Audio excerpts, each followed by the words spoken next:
በደል በሶስቱም አይነቶቹ መንገድ ሐራም ነው፣ እርም ነው፣ ክልክል ነው።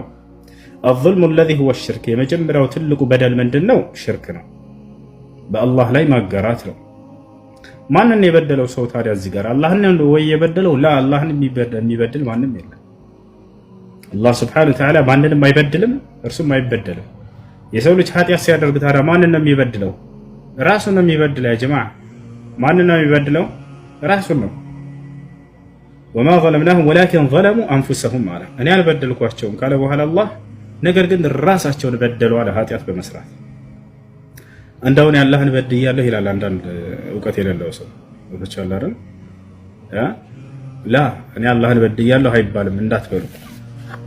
እኔ አላህን በድያለሁ አትበሉ። እሺ አላህ Subhanahu Wa Ta'ala አይበድልም፣ እርሱም አይበደልም። ልክ እንዲሁ የሰው ልጅ ኃጢአትን ባደረጉ ቁጥር ራሳቸውን ነው የሚበድሉት። እና ትልቁ በደል የሰው ልጅ በራሱ ላይ ያደረገው ትልቁ በደል ምንድነው? ክህደት ነው፣ ሽርክ ነው፣ አላህ ላይ ማጋራት ነው። والظلم الذي هو التعدي على الآخرين ሌላኛው በደል ደግሞ ምንድነው? በሌሎች ላይ ድንበር ማለፍ የሚደረግ ነው። እርሱ ሌላኛው በደል ምንድነው? ኃጢአት ምንድነው?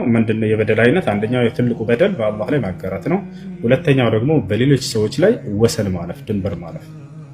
ሶስተኛው የበደል አይነት ምንድነው? والظلم الذي فيه إجحاف في حق النفس البشرية የሰው ልጅ በራሱ በነፍሱ ላይ የሚያደርገው ድንበር ማለፍ፣ ወሰን ማለፍ እሱ ነው። አላህ ለዚህ ማስረጃ በቁርአን ላይ ይገልጽልናል።